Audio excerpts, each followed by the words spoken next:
Ни сексот не може да се предвиди толку добро колку сервилноста на Филипче кон Радев. Вака, за домашен терен би се превела изјавата на албанскиот премиер Еди Рама, кој рече дека само 3 работи не може да се предвидат, а тоа е сексот, Бог и Европската Унија. Да, по самитот во Тибат станува јасно дека ЕУ не знае што да прави со Западниот Балкан, па смислува некаков постепен, придружен прием во Унијата без право на глас, односно некаква лајт варијанта, иако тоа не постои во статутот на ЕУ. Бирократите од Брисел ова го прават не дека многу не сакаат, туку дека и ним им е незгодно Балканот да го држат надвор од ЕУ, а таму да влезат Молдавија и Украина. Украина која е во војна, а Молдавија која не ја контролира во целосни својата територија.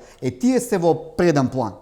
И во таква ситуација, кога народски кажано не се знае кој пие, кој плаќа во Брисел, Филипче запнал по секоја цена да ги ставиме бугарите во уставот за да сме почнеле преговори со ЕУ, за да му удоволни на Радев, па уште и на Конгресот најави притисок за јасен план за ЕУ и обединување на прогресивните сили. Бре.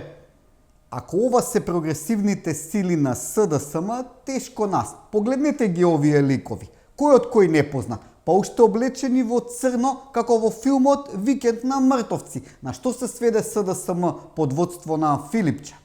Венко на Конгресот порача дека СДСМ ќе остане на страната на обичниот човек и на работникот. Социјалдемократскиот сојуз на Македонија е таму каде што му е местото и каде што отсекогаш бил. На страната на обичниот човек, на страната на работникот, на страната на младите, на страната на правдата и на страната на Европа. Не е за смеење. Вистинска порака дека Венко ќе се бори за обичниот човек и за работникот е кога тој работник гледа како тера бизниси со заe во Дубај или кога плови со бродчето во Грција како капетан беле лаге. Со вакви лидери бродот од Бикачка ќе се насука на следните избори. Пред неколку дена Република објави дека Филипче е опасно влезен во српски филм. Ама од тие лошите филмови, знаете дека Венко има некаков фронт за вистина и правда? Ви се враќаат филмовите од шарената револуција кога другар му Зоки мафташе со снимки наречени Вистината за Македонија. Сега Венко сонува за истото сценарио. Гладен Венко власт сонува, па дури логото го позајмил од српски отпор. Ама не е само отпор. За да се прикаже дека има поддршка во регионот, Венко организираше некаква конференција наречена Скопска иницијатива. Господ знае што е тоа.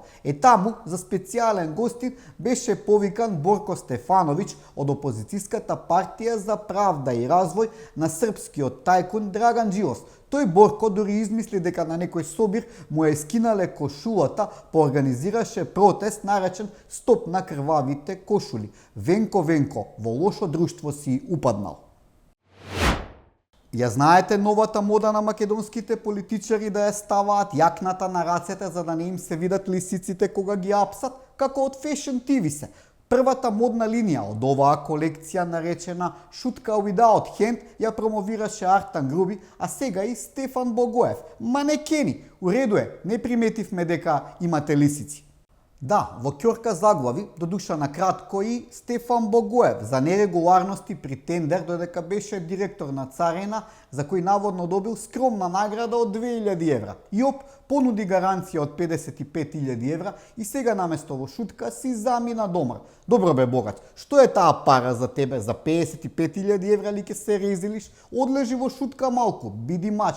Не си ти Артан Груби, ете и другар ти Боки 13, полежа таму, па ништо не му е. Се пролепша. Да ја цитирам твојата сопруга. Сега митото нека ви ги рани децата, нека ве шета и нека ви ги плаќа сметките.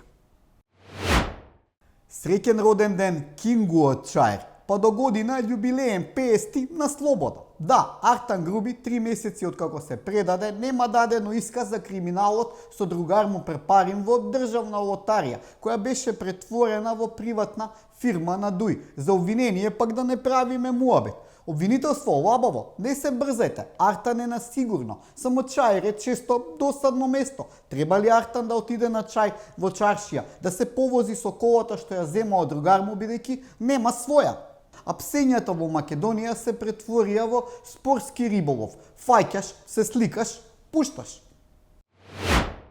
Овој месец, наместо во знакот на политиката, ќе биде во знакот на најважната споредна работа на светот. Почнува светското фудбалско првенство. Македонија за жал не учествува, па затоа ќе навиваме за нашите соседи, Босна и Херцеговина и Хрватска. Идеме змаеви и ватрени, само јако!